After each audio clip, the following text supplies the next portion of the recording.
Yeah, we find her, the beautiful girl we've been missing. We wanna have her kissing. We find her, now we in love. Psychoso, the remix. DMB, Tux Bites, remix.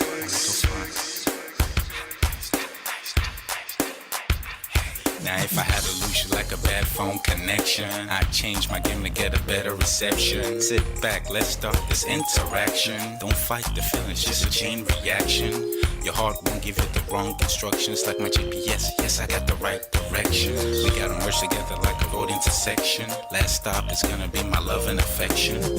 I ain't like the mother dudes, they wanna call you shorty, but I'ma call you a beautiful girl. I took your picture home, my mama saw it, she's a very, very beautiful girl. I wanna put you in my video, cause you're so beautiful. You're a beautiful girl. So when you hear us on your radio, turn up your stereo. It's beautiful girl. Gotta find a shorty who's worth of a lady. It's nice but maybe doesn't look like 40. It's taking a little time. I wasn't seeing no signs, any traces of my baby. Who's gonna be my baby? But I thought I'm gonna take my time within to go off an eye. I saw a shorty passing by. She's got this very pretty smile. It was right at the bus station. I tried to make a conversation, holding her arms, feeling so charmed. I felt the sensation. It's been a while that I've been trying to find a beautiful girl. And now I realize I found me a beautiful girl. She's a model, she's so fine. I just wanna take it by. Beautiful girl, sparkling eyes, a killing eye. I found me a beautiful girl.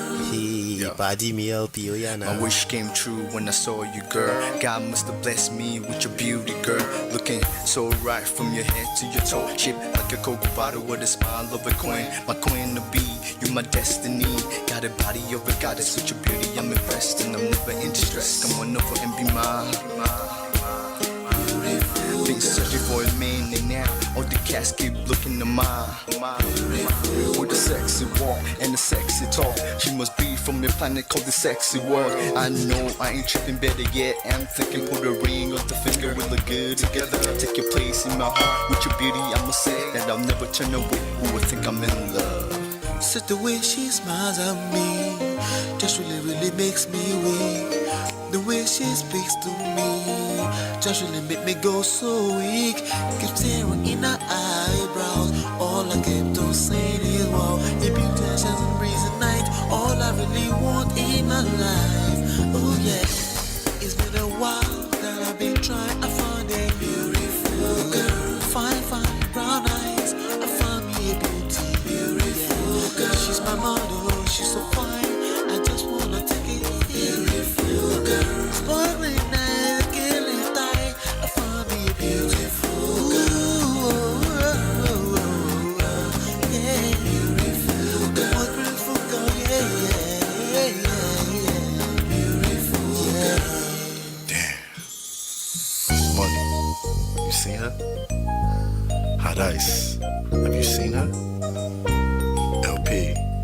Have you seen her? I'm gonna go over to Tux Bites. I know you've probably seen her. He has a lot of beautiful girls with him.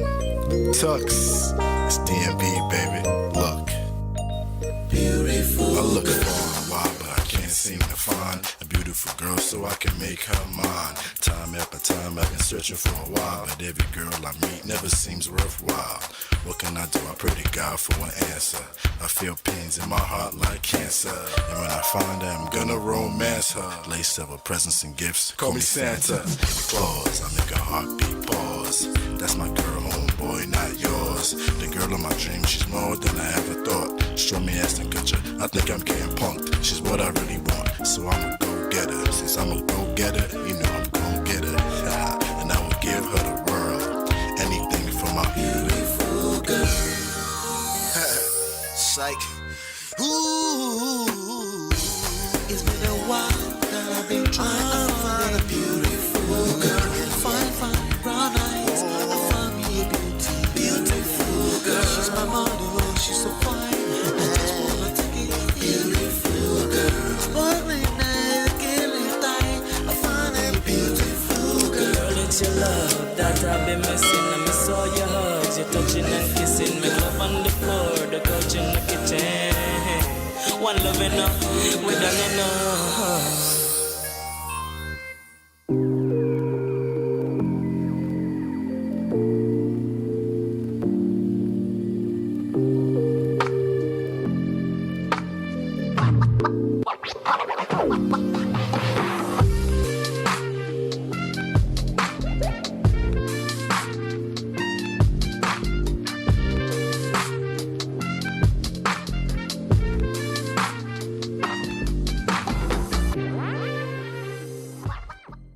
What's going on, ladies and gentlemen? How are you doing? Welcome back, ladies and gentlemen of Prestige. Let's just try to move the camera, make sure we're looking good. How's everyone doing?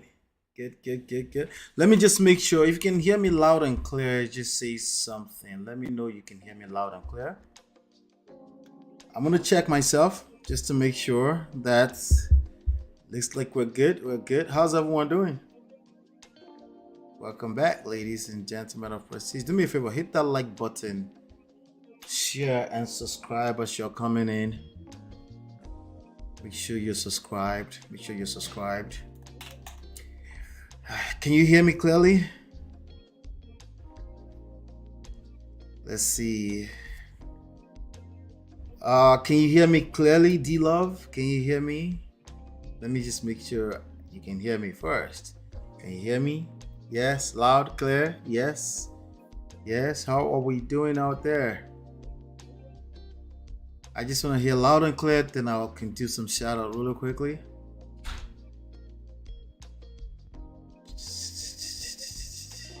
All right, good. I know there's a little latency here and there between us, right? But yeah, give me 1 second. Let me just make sure something so we don't get interrupted at all, right? Welcome everyone.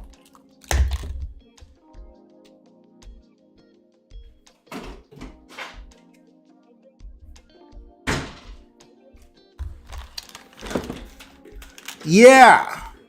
All right, awesome. D-Love says, bro, do you know you manifested a beautiful wife with this song, right? I know, yes.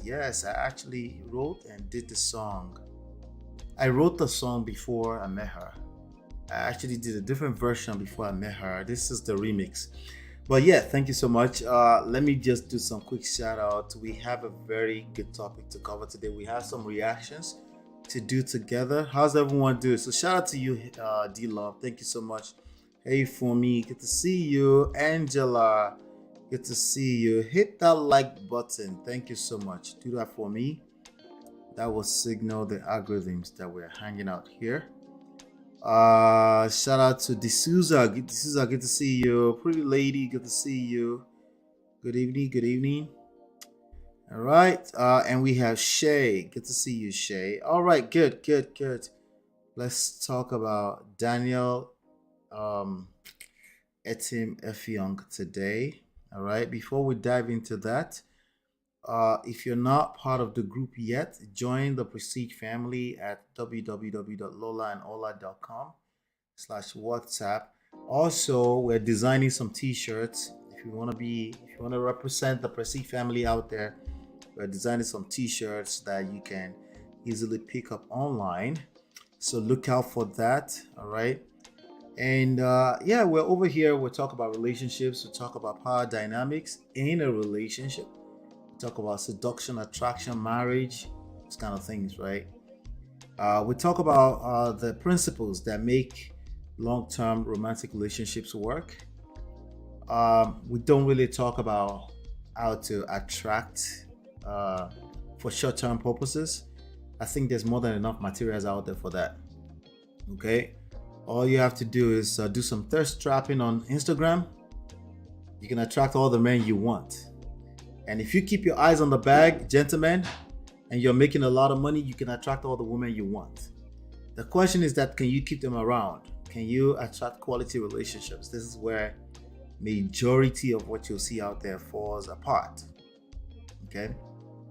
So shout out to Tiffany. Good to see you, Tiffany. All right. Yes, we are going towards some merch. We got to get some merch. We got to represent out there. We got to bring it to life, right? So look out for that. All right. All right. So thirst trapping, you know, but no, we don't want to do that. I mean, that's the easy way to live life, but the lowest quality of life, I should say. But we're not going to be breaking that down today, right now. Let's get into what we came here for, right? We came here to learn. Hold on 1 second. Let me just make sure.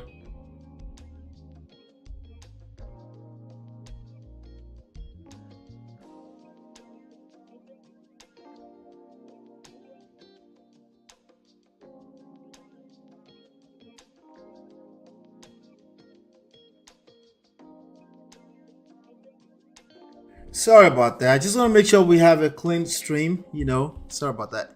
But anyway, we're back. All right, so today we're going to talk about Daniel ETIM-EFFIONG. He did an interview on a platform called, somebody help me with the pronunciation of the name. I didn't hear them say it, so I wouldn't know how to pronounce it properly. All right. They see it on the screen. Is it Mado or Madox, or it looks like it's a French word. I don't know how to pronounce it. Maybe you can tell me in the chat, kind of like spell out the syllables each one at a time on how to pronounce that. But that's the YouTube channel right there. So we're going to react to a short clip from them. And this is Daniel Etim sharing some insights. Okay. It's not every time that I will highlight some of the negative stories that are out there, for obvious reasons. Now, for obvious reasons, we have to point out the negative, toxic stuff, because that's what tends to get the most traction. Okay? Sadly, that's what's going on. Whenever there's a divorce, whenever somebody is getting smacked or spanked, or those are the news that goes viral the most. Okay? Whenever people are dragging themselves, when people are recording themselves, those are the news that tend to go viral the most. Sadly. Okay. So, and I have an obligation. I feel a sense of obligation here. I have to kind of point out some of the good news, right? So you can see what it looks like, because what is the popular consensus out there? The popular consensus is that good marriages no longer exist. Marriage is a scam. If you see them holding hands in public, it's a lie. Wait until they start fighting. Literally, people wait for people to break up and start fighting. Like even the one I'm about to share with you today, somebody's going to be like, yeah, just wait and see. Yes, we will wait and see. But today, we will highlight what it looks like. But more importantly, we have to talk about what creates this aesthetic, I guess you could call it, right? What is it that makes a person have a good, happy, healthy, long-term relationship? So I'm not just going to point out people that look good online for you, especially if they said something that I align with. And I'm like, Yeah, no wonder. It's like no wonder. It's like little to no wonder, right? Then I will point it out for you so that you can extract some lessons out of it and say, you know what? That's what's making it work. Gentlemen, you will see exactly the example that I keep highlighting here of what it looks like to be a man. Okay? Ladies, you will see an example of what to look out for or what you should expect from a man if you want to maintain a sustainable relationship long term. Okay? So that's what we're talking about today, all right? But before I get into that again, let me do a quick shout out to Brother Patrick. Good to see you, Brother Patrick. Good to see you, Gorex. Good to see you. Welcome, welcome. Hit that like button as you're coming in. Thank you, thank you. Also, when people are cut naked too, exactly. That's the kind of content that people gravitate towards. Okay? It has to be something negative, dramatic, and then we can call it has to be entertaining. And sadly, what entertains us, not just you, not just me as well, like, sometimes a little buzz violence can make the day go a little smoothly. Okay? Hey, I'm telling you the truth. And if you're not willing to admit it, so you can just look around you, you can see it. See the kind of content that get the traction fast. Some of them crash and burn quick anyway, but what I'm saying is still very, very true. Welcome to ladies from the UK. Shout out to Auntie B. Auntie B is on vacation. It's being down to earth and realistic, not doing things for the gram. Yeah. Let's see. All right, we're doing scandalous stuff, right? That's the kind of, scandals essentially is what gets traction. But I have to start highlighting every now and then when I get a chance, okay? I have to highlight good situations, okay? So, and I have a video that I want us to react to, and I want you to pay attention to, again, what you should look out for in a man that's ready. Today, as a matter of fact, it's going to be a whole lot about that. I have two attorneys that are going to speak. I'm going to react to their videos. All right, and what you should look out for, and some of the, the realistic, they want to paint the reality for you, right? Reality, and sometimes the reality you pay attention to is essentially what you end up creating, right? So you want to be careful with that too. All right, but today is all kinds of good news. Okay, I'm sorry. I don't know if I should say I'm sorry, but I'm sorry. Today is all kinds of good news, but in a twisted little way, and I'm going to give you the other side of it, okay? I would tend to paint a picture of what worst case scenario looks like, what best case scenario look like, and what is really realistic at the end of the day, all right? The best case scenario is better to pay attention to that because you're probably not going to attain it, but you can at least gravitate towards it, right? And if all you're doing is paying attention to worst case scenario, you're going to gravitate towards worst case scenario. And by the way, it's actually easier for you to create the worst case scenario. Does that make sense? And that's what today is about. All right. So without any further ado, let's get into it. We're 20 minutes in. Shout out to you, Clementina. Welcome. All right, so let's talk about this. Let me find the video. Where's the video? I'm looking for the video now. Let's see. All right, I think I found it. Yeah, nothing will stop us today. Nothing. No struggle streaming, none of that. All right, so let's get into. So this is Daniel. Okay. Who's this? This is Daniel, okay? That's Daniel right there. As a matter of fact, let me go ahead and set this up properly. Daniel is another fine, especially some of the newest Nollywood actor that is selling Nigeria to the rest of the world in good light. by way of entertainment. Okay. I think the first time I stumbled into it must have been on a platform called Idani TV, something like that. But in recent times, it's acted in some big Nollywood movies. And he's also married to a lady that I had a very brief encounter with. Not that type of encounter. Okay. But like she used to be on Sahara TV with a show called The Gist years upon years ago, right? On Sahara TV. And I remembering stumbling into her at some party in New York City back then. And since back then, she just always been on my radar as far as social media is concerned. She ended up marrying this guy a little bit over 5 years ago. All right.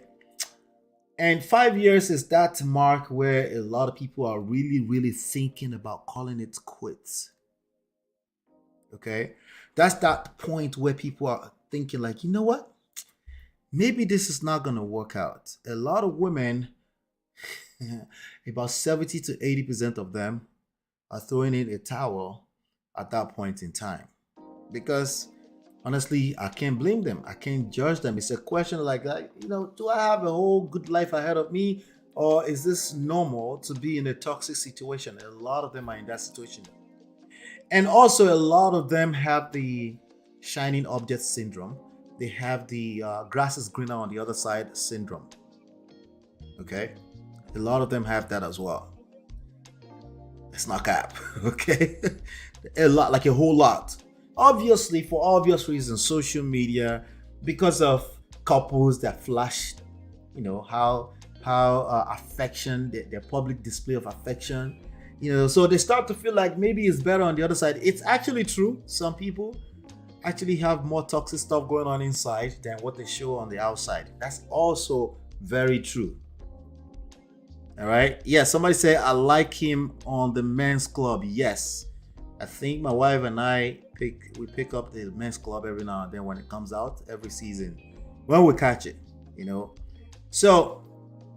So it's true, right? It's true for at that 5 years point. Another point is the 7 years. Another point is just before 10 years. Our own crisis hit us at about 8-9 years, about 9 years mark. There was one that hit us at 5 years. The whole story is inside of the book. You can download the book for free, okay, at this link right here. He's also scrolling through the screen, okay, loveandprestige.com. All right, we'll cover all of that in details in the book. All right.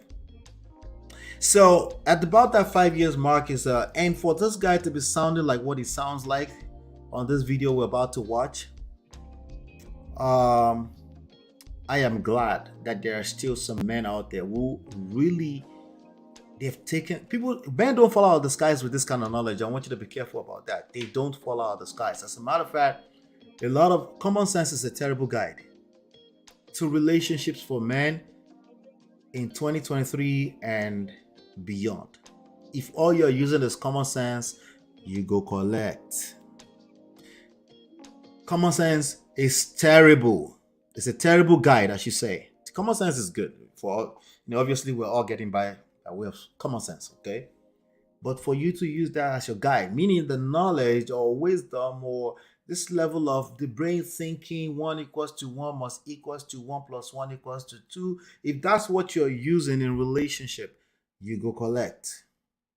Okay? It's a terrible guide to relationship. It doesn't work. Okay? And if you think it works, there's a good chance you have zero experience. And that's okay. Okay? It won't work. I'm being honest with you. It's just not going to work. There's blind spots everywhere. Okay, and it's usually two people using common sense at the same time. It doesn't work.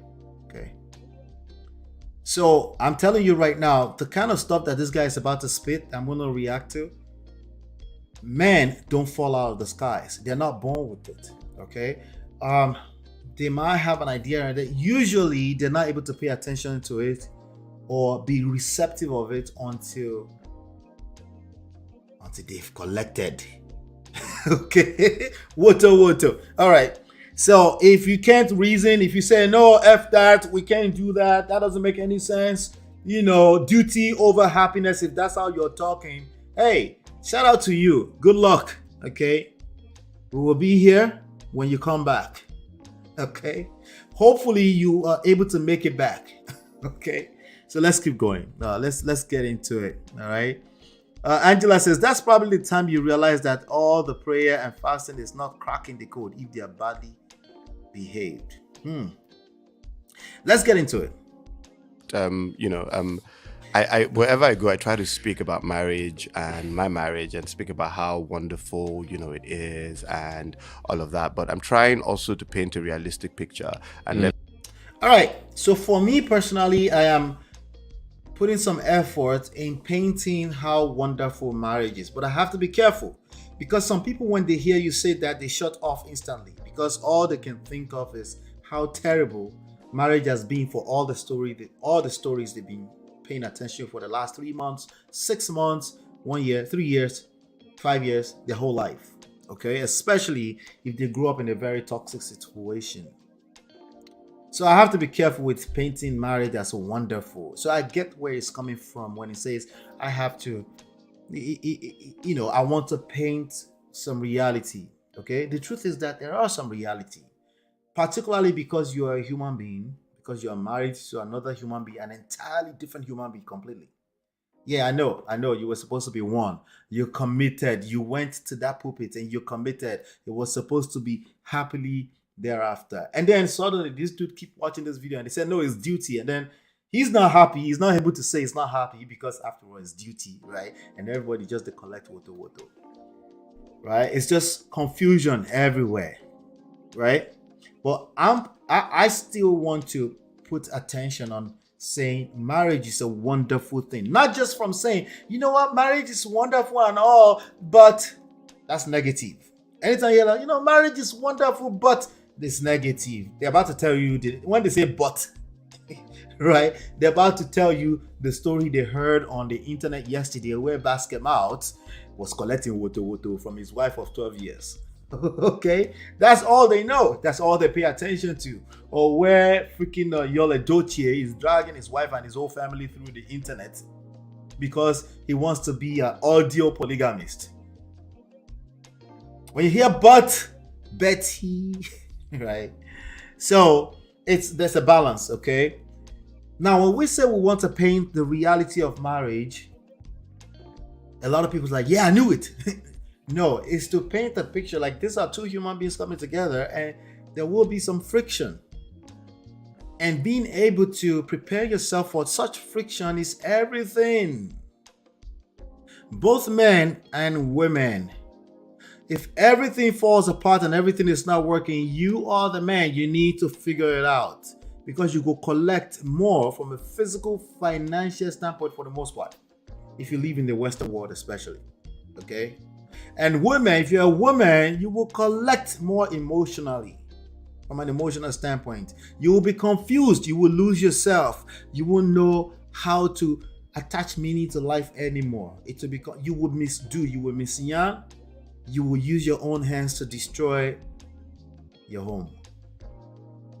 And you will still be right. You're still a good person. All of that is not tampered with, I promise you. But it could be tampered with because some people take this to the extreme. To the extent of self-deletion, okay? Both men, women, all kind of crazy stuff happens when people don't know how to put themselves to get themselves together. This is a very passionate situation and some people have serious trauma going on and you never know if you're married to one of them.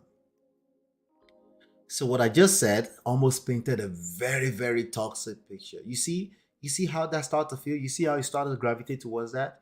Let's come back a little bit. There are people like myself, like Daniel, and many, many people that I personally know that are in very good situation, happy situation. No, they're not pretending.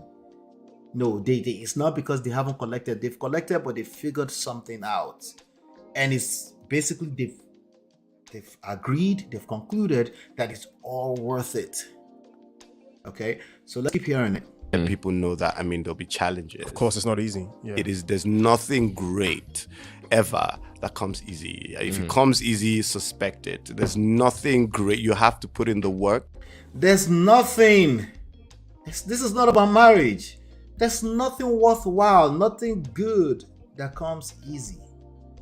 I agree 100% with him. If it's easy, if it's like, oh yeah, just like even you're already in that position anyway. If they look like they're doing PDL all the time, and that's all they do, maybe you're already like that. You're suspicious, like, yeah, right. Yum. Right? It's a lie, right? Naturally. Well, if that's all you gravitate towards, you also have to understand that as a human being, you naturally gravitate towards dramatic, scandalous, negative, and you're also kind of like citing for it. Why? Because it's a form of protection. Okay? You've had all these experiences or secondhand experiences, and you're like, you're looking for something that's wrong with that situation. All right? So he's absolutely right. Nothing comes great. So if you have that expectation, what do I always talk about here? I talk about unrealistic expectations. Expectations, if it's not well managed, number 3 on the screen, will destroy what you're cooking if it's not well managed. Okay? So if you have this expectation that, oh, marriage is supposed to be end all be all, or it's supposed to be an extreme negative thing, that's fear. You attract what you fear the most. Or if you think it's supposed to be extremely positive, no matter how good you are as a person, it's supposed to be good, or how bad. Well, the status of the marriage is going to be a function of the people in it. And I will add on that is the function of the worst person in it. You could be a good person if you're married to a person that hasn't gathered himself together well. Yeah, that's no good. All you need is at least one person to lose their sense.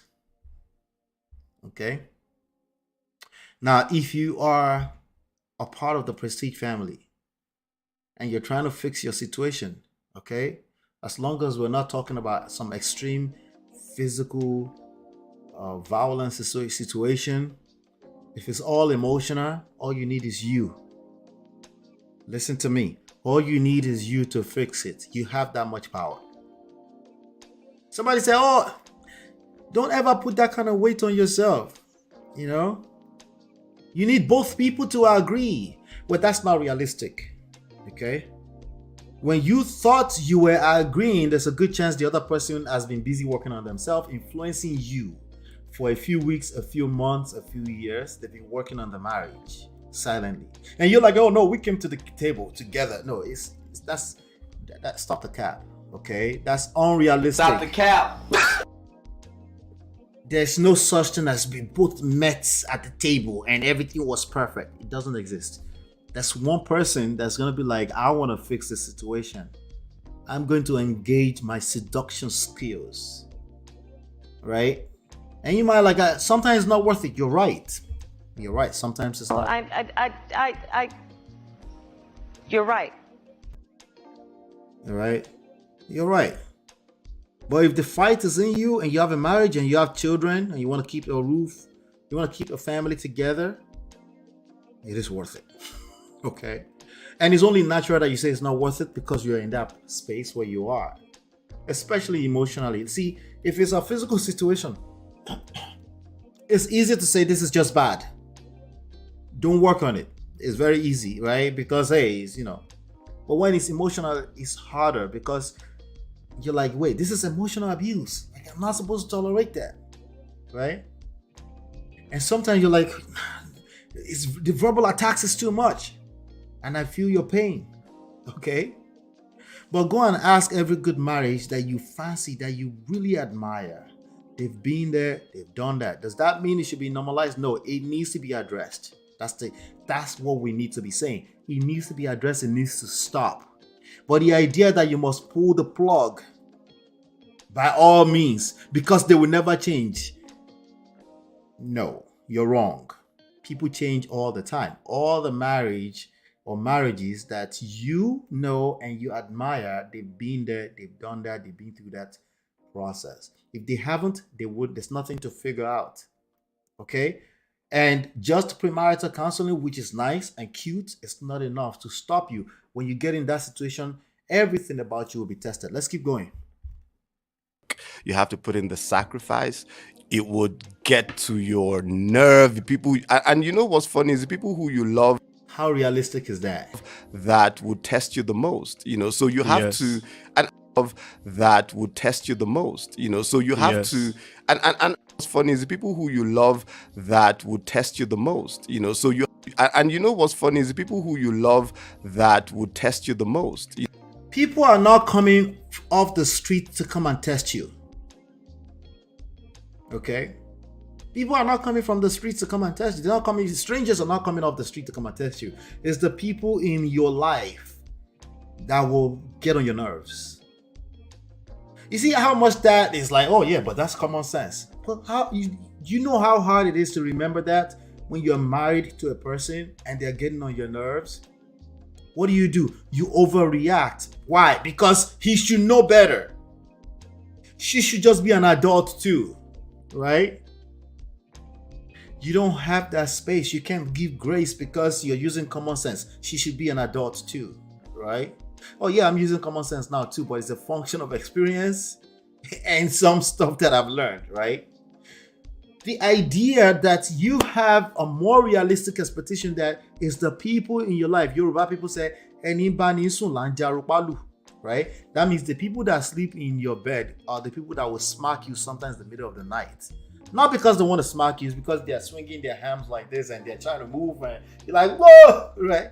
It's people in your bed, right? People are not, there's no strangers coming off the street to do that to you. The people that you love are going to be the one that will get on your nerve the most. They will be the one to test you the most. Let's keep going. So you have to, and it's nothing, so young people say, it's so difficult, man. Like, how do you, but the truth is, there's nothing you have achieved in your lives that you've achieved just by sleeping and waking up. No, you will be hard, you will be tested. That's how marriage is. If you really want to stay married, your choice will be tested. I mean, I have made mistakes. So some people say, oh yeah, it's because you're not married to a compatible person. Nah, lie. Stop the cap. Okay? It's not because you're not married to the perfect person or whatever you want to call it. You call it whatever you want to call it. Compatibility. You have to be compatible. That whole compatibility thing for every single marriage that you've ever admired was tested. A woman got into a space where she started to doubt, like, was this the right decision? Did I make the right decision? A man has gotten in a space where it was like, God, what did I do? Oh my God, what kind of woman did I choose? Oh, you should have vetted better. That's what inexperienced people say. You should have vetted better then. No, there's no such thing. It doesn't exist. Okay? Vetting is a good thing. Don't get me wrong. There's some extreme situation why there's extreme reasons why you should vet. But majority of the issues you're going to deal with that can potentially put you in divorce court are not extremes. They're stupid, simple stuff. There's stuff as simple as maybe a little bit of application of grace, right? Maybe just a little helping hand here and there. Maybe just a little understanding. Just 5 minutes extra listening actively could have prevented you from ending up in a court. What did they say on the internet today? Never tolerate that. Never tolerate a disrespectful man. There will be moments where you feel like she's disrespectful. I don't care how perfect your vetting was. It's just a reality. Speaking of reality, is it going to be all worth it? Well, let's see what he has to say about that, right?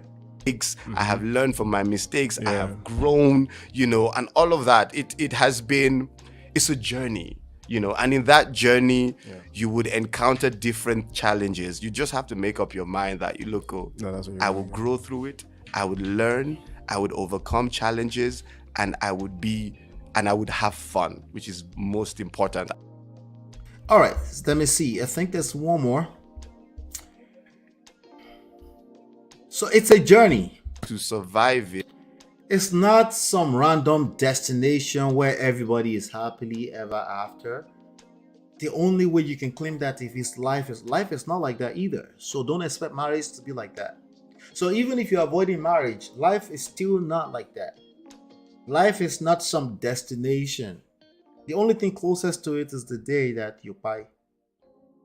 Right? Until that last day. It's a challenge, it's a journey, it's the experience, it's the relationships that count. Right? It's not some destination where everybody is just happy and everybody is good to go. That's not how that works. If somebody told you that's how that works, or if Hollywood or Nollywood painted that picture for you, well, Hollywood and Nollywood they were wrong. All right? What do you see in some movies that are more realistic these days? To be continued. That's more realistic than the end. The end is stupid. It doesn't exist. Okay? The end, happily ever after. It just doesn't exist. Okay? Now, the happiness you're going to attain. Let's keep going. Let's keep watching the video. you have to be self. Don't And know then when you're if gonna kids live that. start to come in those years, then it heightens the pressure. When kids come in, it heightens the pressure. Why wasn't this an expectation? Yeah, gentlemen, listen to me. Why is it that you did not expect that when she start having first, second kids and she has to wake up in the middle of the night and then potentially wake up at 6 in the morning again to continue the same process, at least in that first 3 months? How come it wasn't your expectations that there will be pressure? I'm talking to myself. I just didn't think it just wasn't a thought. Okay? Yeah, I know, terrible. It's bad. I know. And I can't give any excuse for it. I can't. Okay? I can't. Maybe it's because I'm not a woman. Maybe because I'm not, Yoruba people say, an issue, loranti, any ko igbeyen. They don't remember. Like if you poop on the floor, if that's your normal thing, like kids, you don't remember the last poop, right? But the person that packed the poop and cleaned up after you, they never forget, right? So maybe that's why I'm not the one experiencing this. So, still, I guess we can call it a terrible excuse. But how many men are completely oblivious to this, right? And even ask for more. You're supposed to be a woman. You're supposed to be my wife. And you're disrespectful on top of all of it. Yeah, but I gotta take care of the babies. I gotta I want to go. What about your mates? Your mates are taking care of kids too. What's the big deal? Those are some of the extreme. The most common one is not extreme like that. It's just like completely oblivious. Like they don't mean any harm. They just can't see what they can't see. Terrible excuses. I'm pointing this out for awareness purposes. Awareness is half the battle won. Okay? But children will heighten the pressure. Oh, you want children? Yes, there will be pressure. It's going to be at some cost. Is it worth it? Yeah. I got teenagers, big teenagers that are doing extremely well in school. They make my life easier now these days. Okay? And that's like bare minimum of what to expect by the grace of God, right? So again, what about the emotional aspect of what you get from having children that are doing well? The emotional aspect of it, the part that makes you feel significant. Let's not just talk about the benefit only being what you get from the kids directly. What about significance, a sense of growth, a sense of you're contributing to society, that sense of pride that when you walk in with your teenager, 15, 16, 17 years old, they are basically grown men in their own rights and they know how to conduct themselves, they know how to say hello, be assertive and be nice gentlemen. Is it worth it? Let's keep going. on you guys, but I promise you, to survive it, you have to be selfless. Both of you have. You have to be selfless. Listen, somebody is saying, but what about self-love? Selfless and self-love are two parallels. They don't meet. These are two different topics entirely.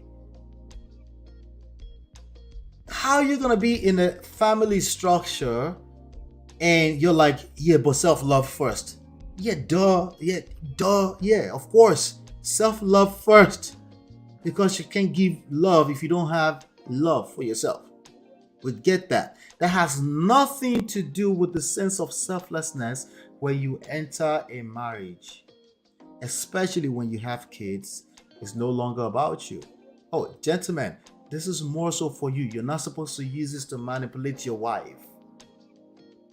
You're not supposed to like, oh yeah, you're just selfish. You should speak your mind. That's just selfish. No, that's going to get worse. Okay? That's going to get worse. Unless she's deliberately being selfish, majority of the time, that's not the situation. Majority of the time is because something is going on underneath, behind the scenes, emotionally. There's people don't just sit around and say, I'm going to be selfish. No, that's not how that works. So what do we have with a lot of young men today? Women are just selfish. Well, guess what? They're saying the same thing. Two to get two is useless talk. To be selfless, and more so the men, because men are being called. What did he say? Gentlemen, what did he say? If you're looking to make it through 5 years in the way that you can manifest what you're looking at right now, and you can give this kind of testimony, you need to listen to this and get it all the way through. Process it. Take the time. Listen, if you're overreacting, that's part of your problems. Take the time to process this. It's bigger than common sense, like I keep saying. Okay, let me rewind that so you can hear that clearly. Also the men, because men. Oh, I missed it. Let's go back selfless. a little bit. Both of you have to be selfless, and more so the men. What do I always say here? Both of you have to be selfless, more so the men. What do I say here all the time? I say, especially if you're a man. I say that all the time. There's a reason why I say that. Okay, because that selflessness you're looking for from her, it's actually easier to get that out of her when you produce it for her, because that's the natural order of things. Because naturally, okay, unless she's an extremely bad person, most of your situations is not that. Okay, naturally she will receive, she will multiply and reciprocate. She's an incubator. It's not something she decides, it's just the way things happen. Okay. And if it's a completely bad situation, you can also give out the back of your head. If it's really that bad, you can excuse yourself. If you're not excusing yourself, then you need to listen to what I'm saying, because there's a value you're getting from her that you're not able to pinpoint tangibly. And you're capping big time. She's just useless. No, she's not useless. If she was useless, you will leave. The reason why you're not leaving is because you're getting some kind of value from being with her, from staying there. Again, I'm talking purely emotional stuff. Nothing physical. If you're going through something physical, there are 800 numbers you can call. Just Google it. If you're in Nigeria, talk to your pastor. That's bad situation. You shouldn't stay in it. Okay? I'm talking purely emotional stuff. Majority of the issues that people go through that you can always trace back to pride and unrealistic expectations. All right? Shout out to... What is it? Somebody help me with the pronunciation. Is it Madok or Madokes? Or Madokes? Is it Madokes? You can find out this full video on Madokes, a full interview. Okay. Because men are being called into a ministry, and forgive me, I might sound very preachy here, but men are being called to the ministry of leadership. Some people, when they hear leadership, it's a trigger word for them. Some men, I should say. It's like suddenly a trigger. And what I learned from the school of hard knocks in networking and marketing is that leadership will forever remain a scarce commodity. Listen, it is what it is. Okay? So one way to really win at this game, gentlemen, is don't beat yourself up too much. Just ascend that position and learn everything perpetually, endlessly, there is to learn about leadership. Don't say shit like followership has its own space too. No, that's no. That conversation is a completely different conversation. Orí lẹja ti máa ń rùn wá. You're called to leadership as a man until you make sure you've engaged that position completely, fully, perpetually. Remain a forever student of that, because it never ends, because it's dynamic, it's always changing. The world we live in is always changing. Until you've made sure that you're overly soaked in that, you're in no position to be asking for some kind of followership skill set or something like that. It makes no sense. I'm yet to find anywhere where it makes sense. You can't talk about how to be a good follower without talking about the value of being a good follower. Why would anyone want to follow you? That's part of leadership that I'm telling you need to engage. So bringing followership into the conversation really does not exonerate you from the fact that you still need to learn leadership, especially from an emotional standpoint. Because listen, providing financially and providing security physically, I'm sorry, you're not really needed for that these days. We're living a soft life. People can call the police. I'm sorry. So if leadership is a scarce commodity, if you bring leadership into this marketplace, you become a hot commodity.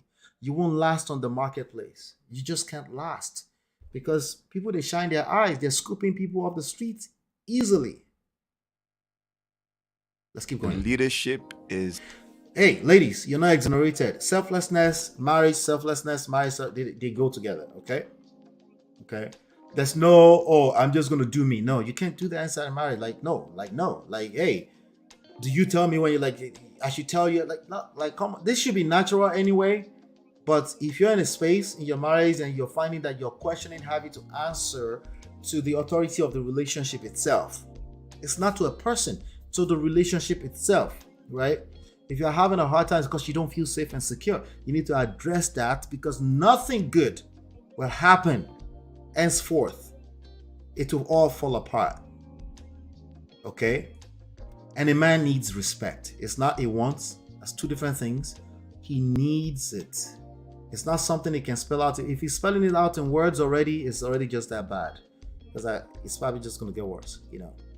But if you're able to just know this as a thing, it's not that deep, but it's deep, right? If you just know it as a thing, I think the situation will work out for you. So selflessness is for both, but if everything else falls apart, if everything else fails, gentlemen,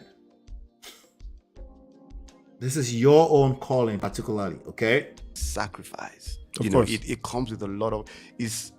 You know, when you see a general, the reason a general is a general is not because of these The things, number of or badges, not the badges or the laurels. It's the scars. You know, that's what manhood and fatherhood is. It's the scars. You show your scars and say... Did we not talk about scars yesterday when we were talking about the Andrew Tate? We talk about scars. That's what makes you a man. Stop competing with the women. Oh, they should also... No! Stop. That's not what you want anyway. You want a feminine woman? Then stop asking for women to have scars. It makes no sense. Right? Right? Oh, but that's not fair. Welcome to the real world. Right? You think they feel like it's fair that you're a man in a man's world? Igbo internet. Man, I've been there, Yeah. done that, and overcame. You know, so that's it. And not many men are able, not many boys are able to make that transition into manhood. Did you see how he just fixed that really quickly? Not every boy, shout out to Just Jay, good to see you, Just Jay. Not every boy is able to make that transition into manhood. It's getting worse and worse, okay? And if you don't want it to get worse and worse, there's going to be a few more men I will highlight, like the Daniels. Daniel is not talking from his ass. What did he say? I've been there, done that. Listen, the wife may not remember this. the particular encounter I was talking about was in front of a club. Somebody stepped on her toe. She almost slapped the nonsense out of all 3 people behind her that day. She's not a no nonsense woman. I'm talking about Toyosi, this guy's wife. You know what that comes with? That comes with a person that will not take the random men that fell out of the sky, like a typical man who just thinks a wife is supposed to be a wife. No, it's gonna take a man. It's gonna take everything. It's gonna take a man that's willing to grow, right? And I'm not exactly surprised, because she's also a very good woman, obviously, for him to stick around, right? I'm not surprised that he's talking the way he's talking. But again, everything that's good in life does not come easy. I just want peace. Yeah, right. If she's just handing you peace, it's fake. It won't last. Unless you're producing peace already yourself. If she's receiving, multiplying, and reciprocating, that's the only way it's sustainable. If she's just like, oh yeah, I'm just a peaceful man, I'm gonna make sure my husband, like, if that's just how it works, bro, that's not sustainable. You're going to collect woto last. Does that mean women should not bring peace? No. I'm saying, naturally, if you're a peaceful person, you attract a peaceful person in the first place. But if you're asking for extra peace, if she's pissed off because of something tangible, and you're like, she's bringing you troubles, and you're not able to say, hey, let me be the man in this situation. Let's find out, babe. It's okay. I got you. If you're not able to say that, and you're very quick to go towards, oh, she brings me trouble. If that's your natural order of moving, she will multiply that for you, and you will end up in the streets of YouTube. Okay? You will end up on the streets of YouTube asking strange women for peace. Strange woman for peace. Terrible, right? Of course, I don't know what you're saying. Of course, you can be selfless and giving and still practice self-love. Yes. Those are 2 parallels. They're not the same thing. Okay? If I had to pick one, I will always pick self-love, because you can't produce love if you don't have self-love. If you don't have self-love and self-respect, you're not going to attract it. You're not going to give it. Okay? That has nothing to do with a selfless attitude in a marriage, in a family structure. They're not the same thing. Okay? Okay? Some of you are saying self-love and you're just selfish. That exists too, okay? Because you're over internalizing self-love and you're just selfish. You're selfish. This has nothing to do with self-love. You're not reasonable, okay? But, I need real life examples to be able to assess that. We need real life examples. We can't afford to generalize too much, okay? It's the natural order of things that the man leads his family by example. I agree 100%. Selfless and self-love are cousins, not same person, yes. We need both. Definitely. That's pronounced Mado. Thank you, Mado. So youtube.com/Mado is the platform we are reacting to their video. Check them out. Okay. Virtual Igbo. Yeah, Kemi. Somebody gave Just J Kemi name. I give her Jolason. Who give her Kemi? Hey, Jesus. Okay. All right. BC, shout out to you, BC. I see you, BC. How are you? You can't give what you don't have. I've been here since, so I greeted everybody. Chinye, I saw you when you came in. I was in the spirit of, good to see you, my sister. Good to see you. Let's keep going. And fatherhood, because of that. I mean, it will test you, so that's it. And not many not many boys are able to make that transition into manhood and fatherhood because of that. I mean, it will test you. You have to be magnanimous. You have to be big. Women are. It will test you. What do some people call this? They call it the shit test. Shit test is real. I agree, shit test is real. But really, everyone is going to be tested in marriage. It's not really. You can't monopolize the test that comes in marriage as a man.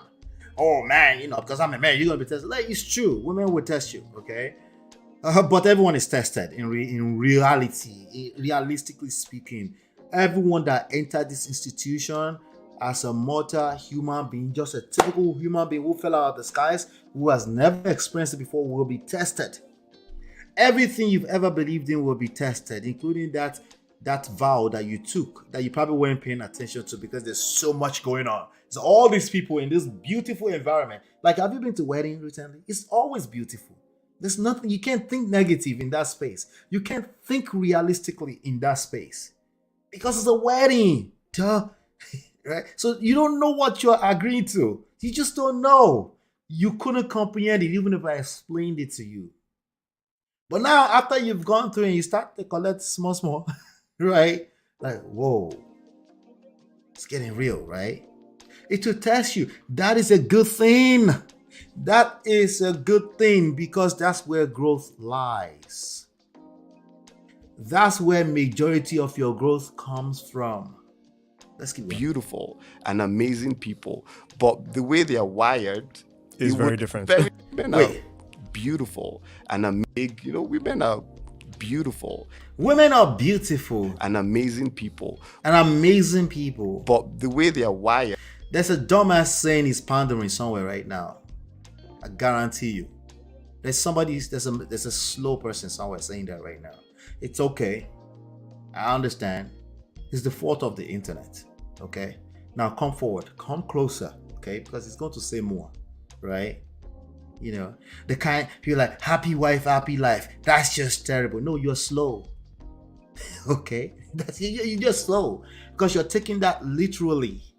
I get it. Some people take it over the board, over literally, right? They don't have any self-love and they think happy wife, happy life is everything. I get it. But still, you are overreacting to every time you hear talking points. Calm down, relax.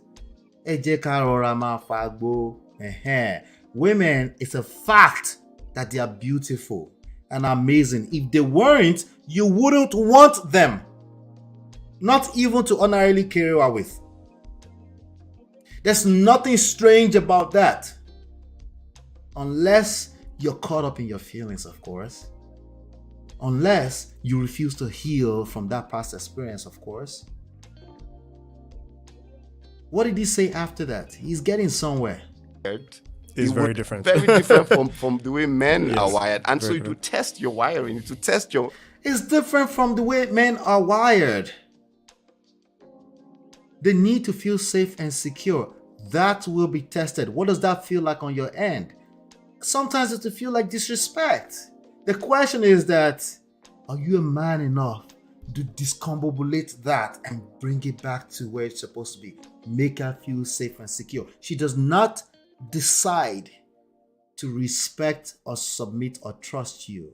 That is a function of how you show up consistently over time. Okay? And if you're just in love, you're just 1 day, 2 days after the wedding, that's not really respect. That's just being in love. All of that will be tested.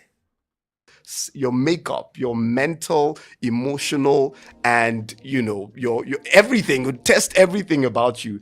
You just have to be quote unquote the man. You have to grow through it. Break down if you want to, then get up, get right back up. Sometimes you'll break down.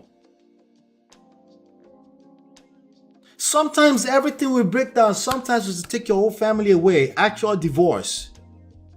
What do? You're a man. Get back up. Do some crying. Cry a couple of nights over and over. But never forget that you will never experience life in its awesomeness and love until you are able to attain a level of healthy vulnerability. You have to trust again. That's where the beauty of it comes in. You're not overthinking, trying to protect yourself so hard you forget to live life. How do you do that? Get the crying out. Get it out. Cry. Find your body. Cry over your shoulders. Say, hey, this hurt. She ripped the family out of under me. Cry over it if you have to. But don't jump out into the street trying to save the rest of men when you haven't healed. You got wounds all over you. Open wounds, not scars. Open wounds all over you. We can tell. Women can tell too. That's when they ask you, who hurt you? That's where that comes from. They can see an open wound. Then repair yourself immediately because you have to lead. You have to lead her. You have to lead kids. And it all starts with self-leadership. You have to. And you don't get to ask permission to lead. Like, but women don't allow us to lead. Like, no, terrible. There's no better way to tell me that you're an incompetent leader than to say women need to allow me to lead. Once you say that, you gave yourself away. Just like that. Like, oh, damn. Women don't allow people to lead. You're either a leader or you're not. And no, you're not going to hide under the community stuff. We're talking about individual as an individual first. D-Love says he's not pandering you. We're awesome people and a blessing to the world. This guy gets it. He gets it, right? And we're looking to build more men that gets it. What role can you play, ladies, in this situation? You have to get it. That men needs respect. Not wants respect, needs respect. You need to get it that you have seduction powers. Okay? If you make him feel like a man, he naturally will gravitate towards that angle even more. Okay? If you have to keep doing it, it's not sustainable. I keep telling you. Okay?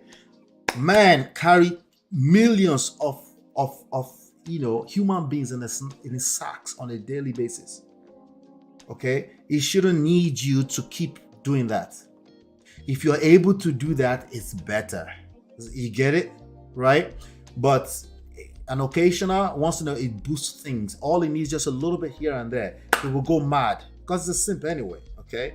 He will just try to do everything to make you happy. Because that's what makes him feel like a man. Because he likes hearing it. Okay? He shouldn't really need it. But sometimes he does. He's a man. He's weak sometimes. And he needs to hear that sometimes. It does everything to us as a man. That's the role you can play in that.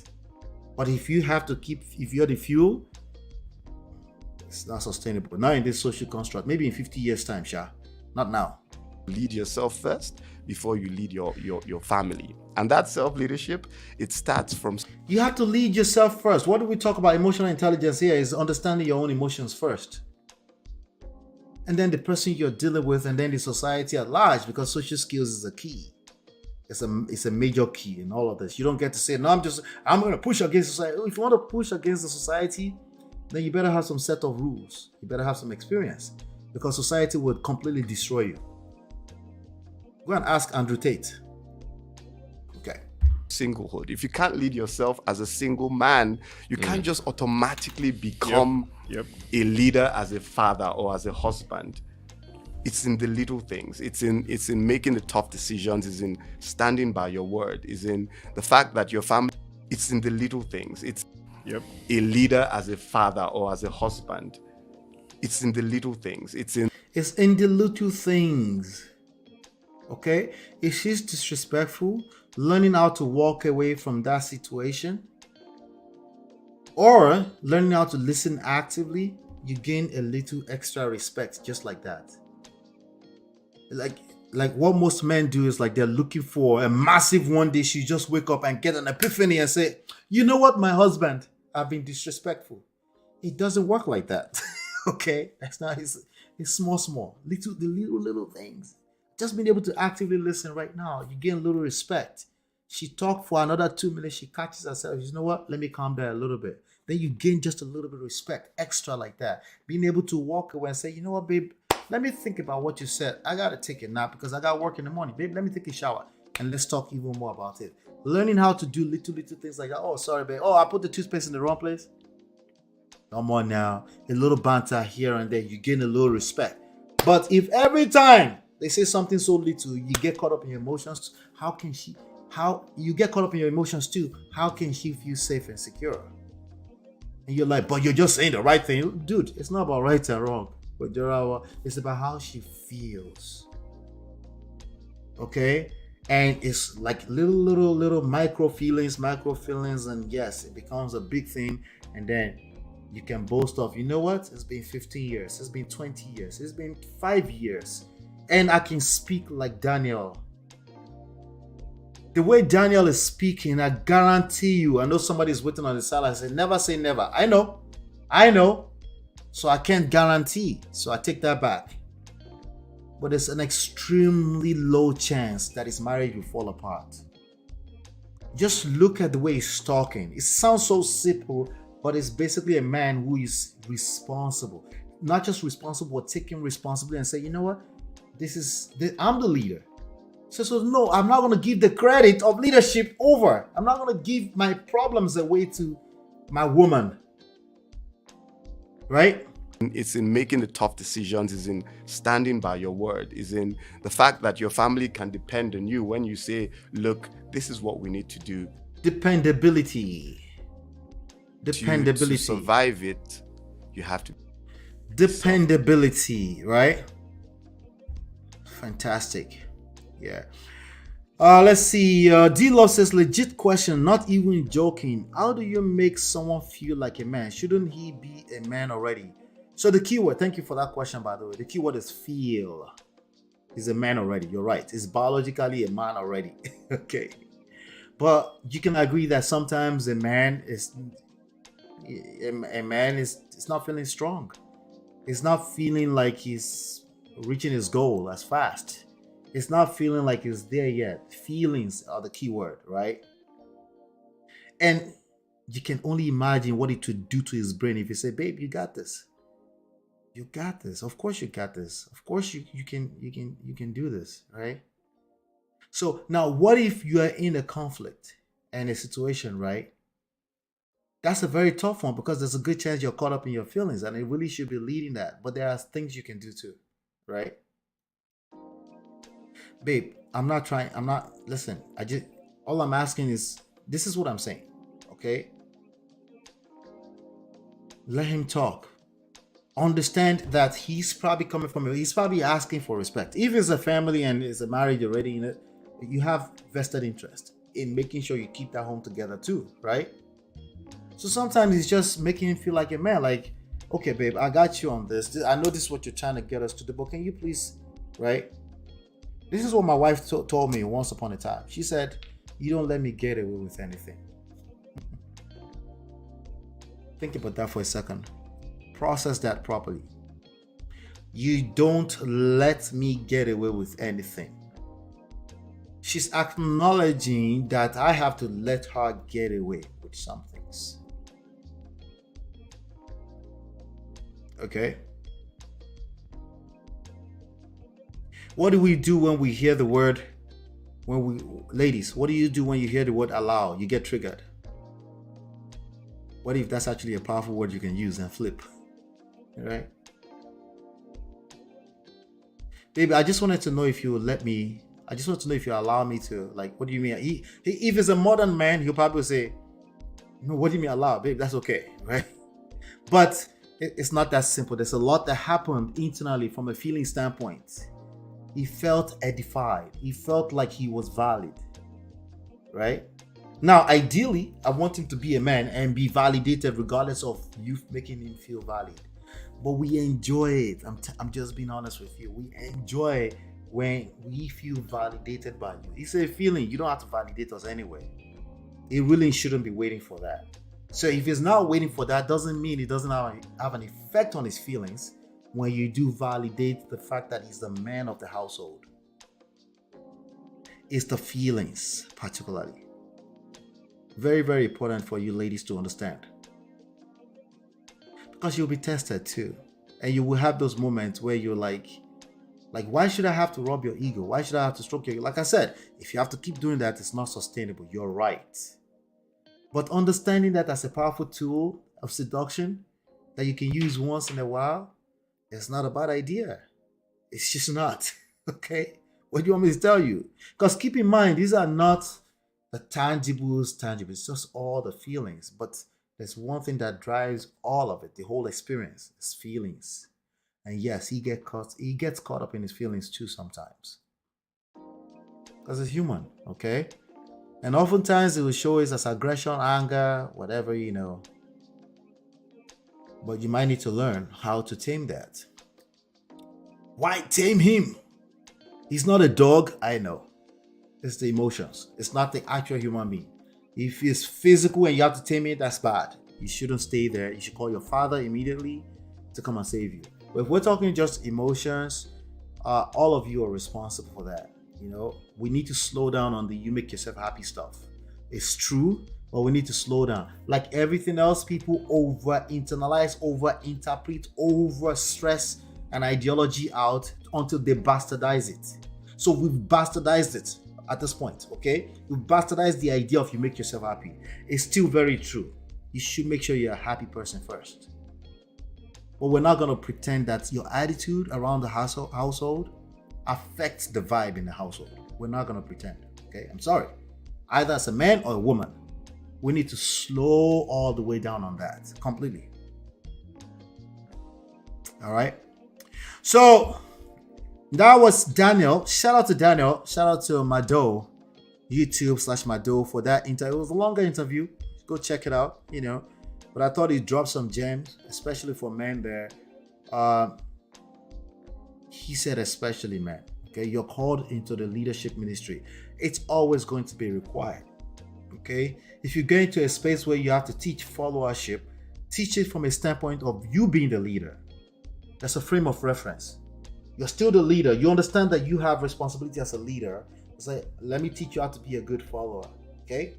And you can't do that successfully unless you identify the value in it for the follower.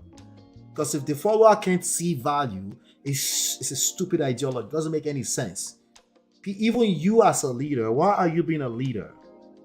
It's because it makes you feel like a man. And yes, that feeling is necessary. That's why a lot of people are barking all over the internet. Because you need it. You need respect. But I keep telling you, if you have to ask for it, it's going to work against you. He's talking with so much experience. There is so much sequence in his descriptions. Yes. You can't say these things out of your ass. Okay, you have to have experienced it.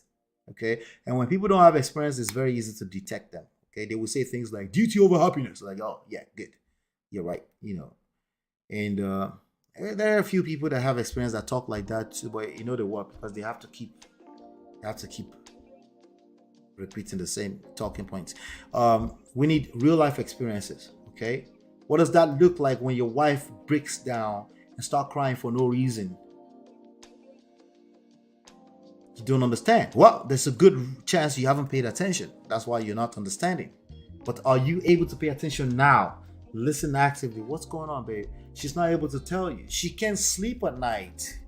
And you don't know why. And you're like, just close your eyes and sleep. Is it that simple? Really? Just close the eyes and just go to bed. Really? That was me, by the way. It doesn't work like that. Okay? It doesn't work like that. There's more to it. Are you able to listen long enough? Even if it takes days or weeks to figure it out. You're the man.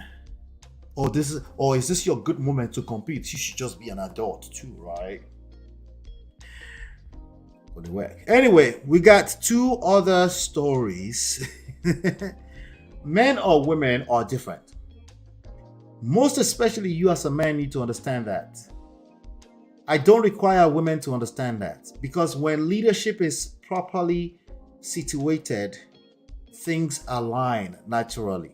Okay, with the exception of certain societies and communities, because of the, some exceptions out there, right? Because the community has a lot more going on. It's influenced all the people in it, so things may be off base a little bit, but for the most part, it's still very, very true.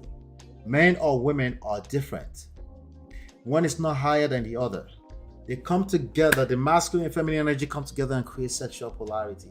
It is what it is. And if you don't believe me that men and women are different, let me play this short video for you. Let me see if this will convince you. Let's go. Daddy, this head won't go back sleep. Daddy, this head won't go back sleep. Daddy,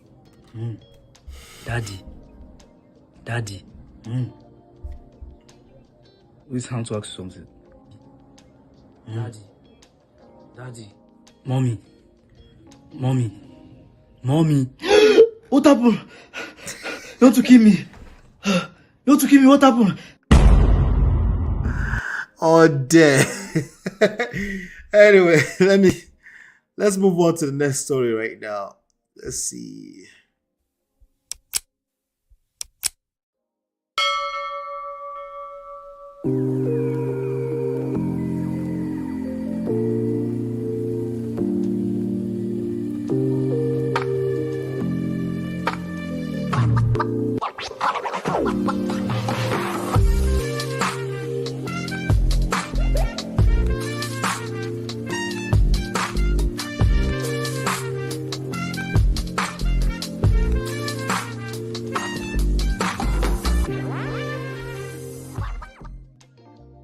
That was funny, right?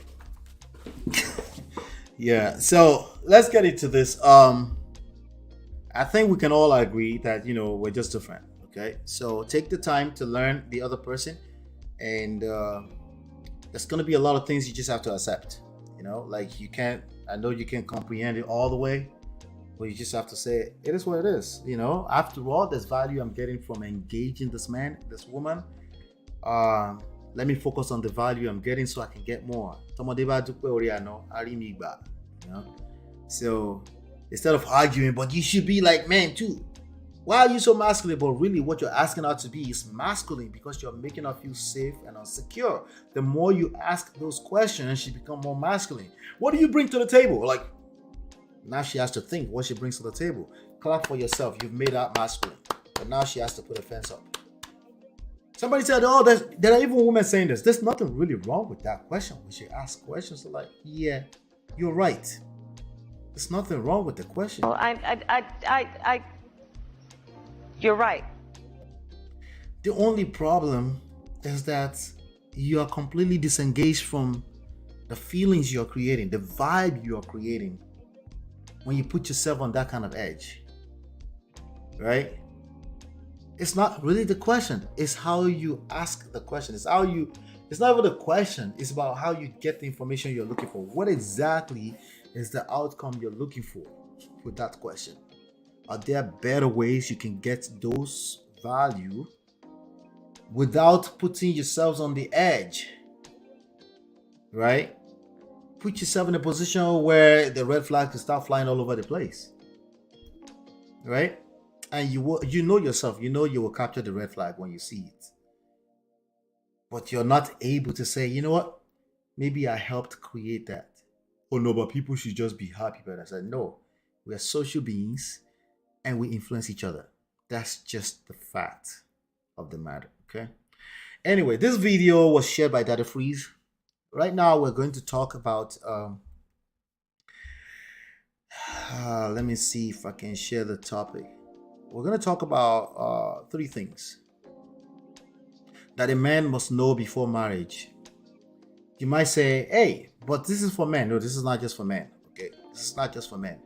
I'm going to play back a video by the lead attorney.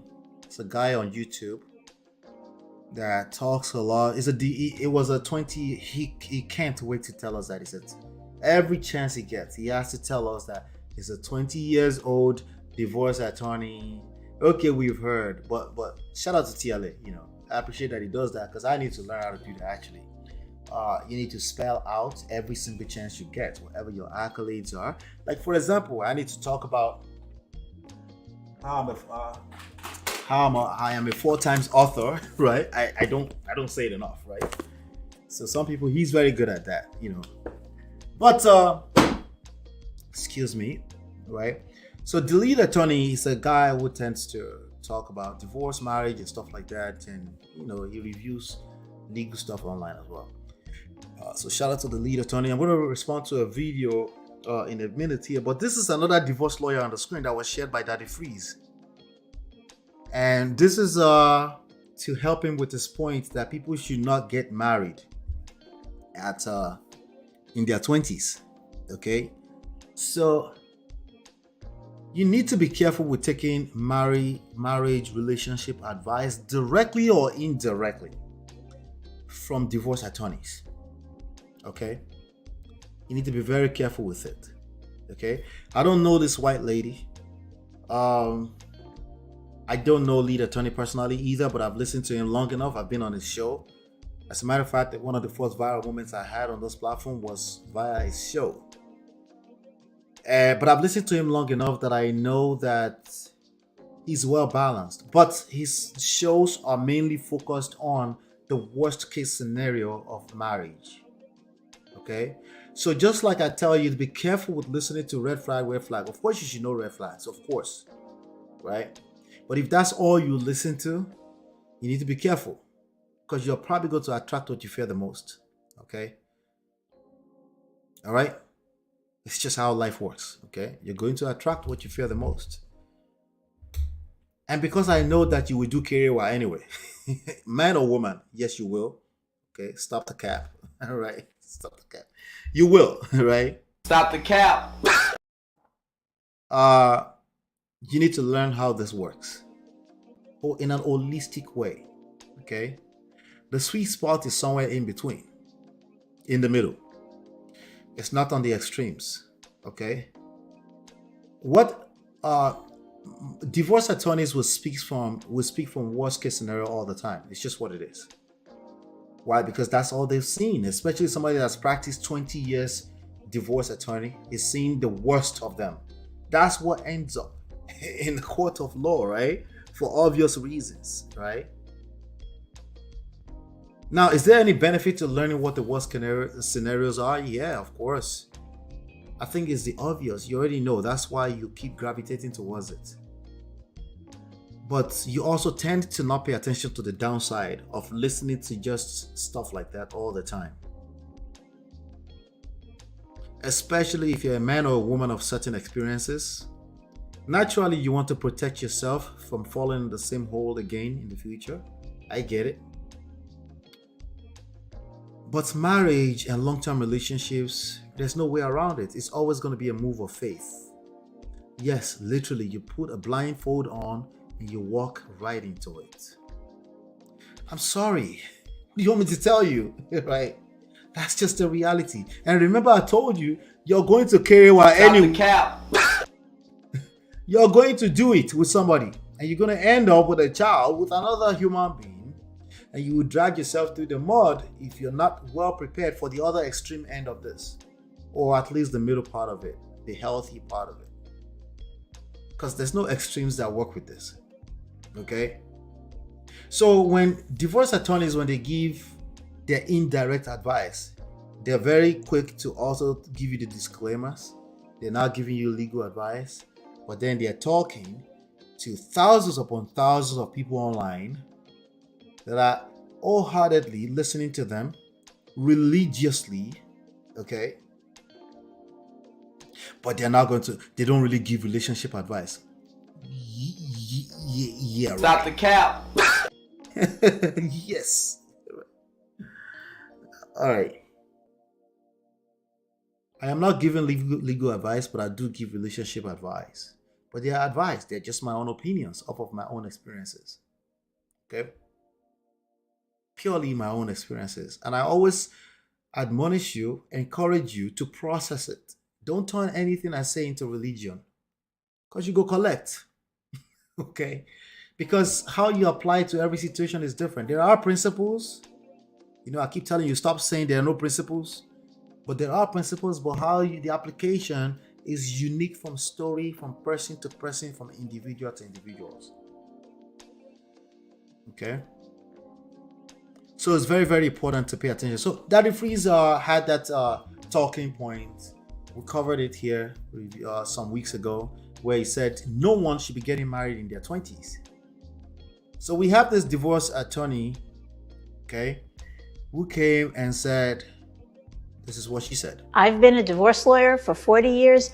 All right, so remember, they can't wait to tell you how long they've been a divorce attorney. She does look like she's been a divorce attorney for 80 years. No disrespect. Okay? All right? But like I said, is she going to give us an advice that's valuable? I think so. Holistically, no, I don't think so. I think she's going to come from the end of the worst case scenario. And that's not necessarily a good thing. It depends on where you're coming from and your particular story. Let's keep going. And here's why it is a bad idea to get married in your teens and your 20s. In your teens, I agree with her. In your teens, it's like, why? In your teens, it's like, why? Why would you want to get married in your teens, right? I get that. You have time to learn how to be an adult. You have a few years, 5 years to learn how to be an adult, somewhere at about that, right? But she said not in the 20s either. She's basically saying you need 12 years to learn how to be an adult based on most society standard. So that what? Let's see. Because again, we don't want to just take our advice and say it doesn't work without seeing where she's going with that, Timiladi says relationship is a journey of faith. Yes. 100% of the time. There's no guarantee. Okay? And Chiye says, this Kerewa matter is very strong. Oh. So there's no real way to avoid it, right? Yeah, she looks like she's been a divorce attorney for 80 years. I'll give that to her. That doesn't mean she's going to say anything that makes sense in a holistic way. But let's see. She already said, don't get married in your teens. The 20s part doesn't make any sense. But let's see. Maybe I am. Maybe I should wait. Let's wait. You were at 18 or 20 is not the same person you're going to be at 30. You don't have financial stability. You don't have a career. You don't know where you're going. All right. So TLA will say this a lot too. The person you are 18 or 20 is not the person you're going to be when you're 30. Is this a strong enough position to stay unmarried until that point? I don't think so. All right. That point is very, very weak. The person you are at 30 is not the person you're going to be at 45 either. The person you are at 45 is not the person you're going to be at 60 either. So that point is destroyed instantly, right? Now, granted, at 18, 19, 20, you are really just don't know nothing about life. I get that. Okay? But whatever you don't know about marriage at 25, 26, 27, 28, 29, 30, there's a good chance you're not going to know it about marriage outside of marriage. Okay? Ever. Okay? As a matter of fact, it's going to get worse. As a matter of fact, in terms with respect to marriage, you're going to get dumber with time. Why? Because you have low tolerance. There's no reason why you should do life with a person where you have to compromise. It makes no sense. Selfless? No, I'm comfortable being selfish. Like, what do you mean? It's not something you say with your mouth either. It's just a reality. Because you're comfortable being an adult at 34, 35, 36. If a man is not well secured in himself and you're a lady, you're not going to tolerate nonsense. Right? If a woman comes into your life at the age of 35 and she shit tests you a little bit, you're going to be like, I don't have to deal with this shit. Right? I don't have to deal with this, right? Naturally. And by the way, you've gained so much experience, most of them being negative, because if they were not, you will be with somebody. Most of them being negative. Somebody said, no, sometimes you just separate amicably because you just see that it's not going to work out. Stop the cap. Stop the cap. Now break fast. Last. That's what it was. If it was that good, you would stay in it.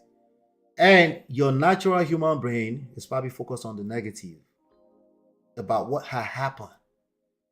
Okay, let's keep going. So many question marks, and you haven't developed into who you are. You're just trying to figure things out. You're always developing into who you are. Okay.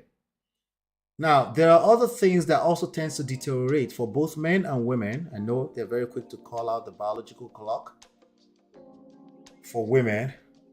Well, as a man, okay, if you're 40, 45, 50 and you've never been married, there's a reason. Oniji, there is a but. You get it? Okay? That's not an indictment. It's something you should pay attention to. Because if you're hot in the marketplace, somebody would have attempted to elope you away, whisk you away, and marry you out of your own consent. I'm just kidding. My point is that you won't be in the market like that. Random willy-nilly. There's a reason. Okay? So there's a good chance that I'm already right. You've had a few experiences, relationships, where you've served breakfast or somebody served you breakfast. But you are capping big time now. And there's no need for it. There's no need for it. You're a woman, a man of a certain age. You can face real life as it is and be a little bit more intentional and say, hey, maybe there's something I can learn. If whatever you haven't learned at the age of 27, outside of marriage, you will never learn it outside of marriage. You have to be inside. That's going to force your growth. And yes, marriage is a journey. Just like Daniel said earlier, it's a journey. It's not a place where you go where you have to be perfect. That's where these professionals are coming from. They're coming from a place of everything has to be perfectly aligned. Kole work, it doesn't exist. I don't think they mean to do that. But maybe I'm speaking for them. I shouldn't be speaking for them. But it's only natural that if all you've seen for the last 20, 40, 80 years is all these negative things that happen to marriage, it's only natural that you're helping people to protect and self-protect. But the way the people interpret that is another ball game entirely, right? So don't marry in your teens. I got it. I complete that. Your teens is like, no, that's like 2 years of being an adult. Could make sense. She's absolutely correct about that. In your first half of your 20, I personally believe there's no rules to this. This is just my personal opinion. My personal belief that first 5 years in your 20s is when you are learning how to be an adult. It's called adulting. There's too many people adulting in their 30s and 40s. Like, come on. You've had a whole two times, decades over of adulting. When are you going to finish adulting, I beg? Okay. A divorce lawyer for 40 years, and here's why it is a bad idea to. I've been a divorce. Anytime somebody says I've been a divorce lawyer for 20, 40, 50 years, so don't listen to me, but listen anyway. Be guided. Okay? Be guided. They have some values they can bring, but oftentimes they are mostly coming from a worst case scenario. And if you start to consume that, overly consume that, you're going to attract what you fear the most. And sometimes you could just be afraid and stay away from the whole thing too. And that's not really what you want, but you end up being like that because what do you see? You see red flags everywhere. Okay? But I think we should cover TLA, the lead attorney. I think it's going to bring some value. Actually. TLA is going to, let me see, first of all, Chinya says 25 and up should be fine. Yes, because at the point of 25, you're not going to suddenly find a husband or wife, right? The process starts. What I'm saying is that if you find a potential husband at 25, like if you're shying away from it, there's a problem. You are afraid. You're operating out of fear. Okay?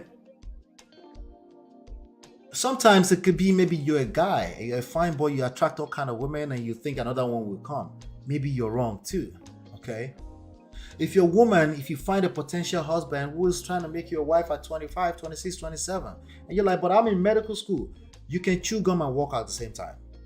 Okay, so completely Stop the cap. Okay, now if you're in Nigeria, like Bro Patrick was saying, there's ASU and all this kind of stuff, and you just can't afford it. I can understand that completely. As a matter of fact, recently, shout out to Bro Patrick because he mentioned that, and recently I encountered a client who actually mentioned that, the reason why, because I was stuck in school for so long. Right? Now, men can get away with that for a little bit, but not really. Okay? They like to tell themselves they get away with it, but not really. Okay? Time is nobody's mate. Okay? Now, time is not running anywhere. If this is just circumstantial, you're waiting for God's time. But if you're using your own hands to push good things away, I just want you to maybe be aware of that. Because you think you will learn everything there is to learn. There's no such thing, okay? In life, you're always learning. That's the space you should be anyway. Either you're in or out of marriage. You should always be in that space regardless of always learning, being a perpetual student of life. That's really all you have to worry about. But the idea that you must learn everything there must to learn before, yeah, I think it's a losing battle. And you don't have to listen to what I say. Just look around you. Look at the results that people are creating. Okay? The dating scene is a cesspool. It's very nasty. Okay? Relationships are all in the poto. Marriages are in the poto. Okay? Because people have unrealistic expectations and pride. Okay? I must be. Take yourself off that pedestal. Remain a perpetual student of life and you'll become a hot commodity. You won't be able to stay in the market for that much longer. Okay? So let's do that. Let's see. Shout out to Clementina. Good to see you. All right, so let's go to this TLA video finally, last but not least. And let me show the right credit on the screen first. Then we'll take you from there. All right, let's do this.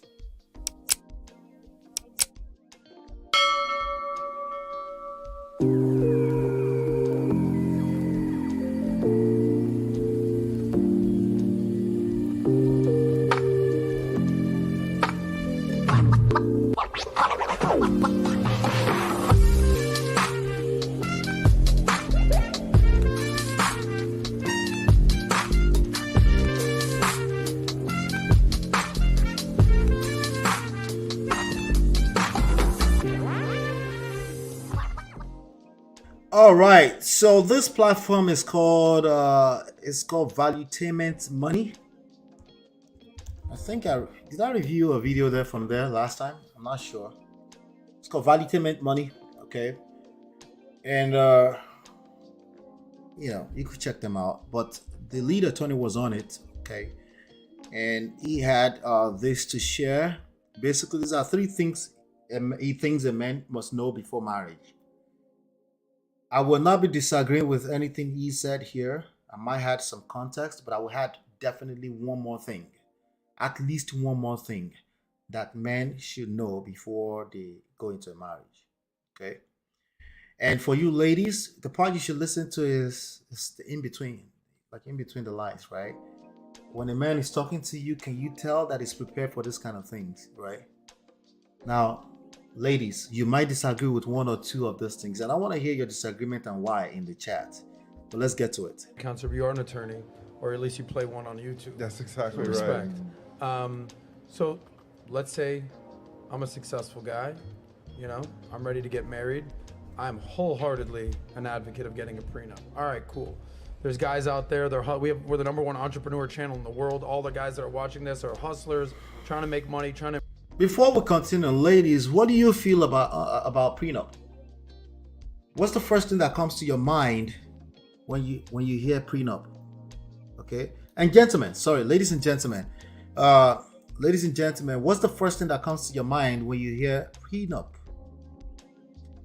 Let me hear. I'm waiting. What's the first thing that comes to your mind when you hear prenup? Okay. Shout out to everyone in the chat. I'm waiting. First thing, in 3 words or less, what's the first thing that comes to your mind when you hear prenup? At least you play one on YouTube. That's exactly Respect. So let's say I'm a successful guy, I'm ready to get married. I'm wholeheartedly an advocate of getting a prenup. All right, cool. There's guys out there, we're the #1 entrepreneur channel in the world. All the guys that are watching this are hustlers, trying to make money, trying to improve themselves. First of all, majority of them are not hustlers. They are 9-to-5 people. Majority of them are not hustlers. They are 9-to-5 people. And 9-to-5 can also be referenced as a hustler. I guess it depends on what context. But when they say hustler like that, usually they mean like an entrepreneur who's getting the money, like running. Majority of them are regular guys. There's nothing wrong with that as long as you're working a honorable way of life and you're making a living and you're taking care of yourself. There's nothing wrong with that. Okay? But usually when they start like that, their angle of thinking goes in that direction too. Okay? D-Love says, I believe in prenup 100%. My ex took half. Wish I had a prenup. Or that's that. More recently, I've been hearing a lot of ladies also say this. A lot recently of women saying, you know what? I wish I had prenup. Ladies, pay attention. Okay. All right. I'm hearing a lot. A lot of the data that a lot of men are pushing all over the internet are lagging indicators. There's no recent data, right? For obvious reasons. That's why I said data's in the portal all the time. They're useless for the most part. They don't help you learn how to build relationships. Okay, if anything, it paints a picture of worst case scenario.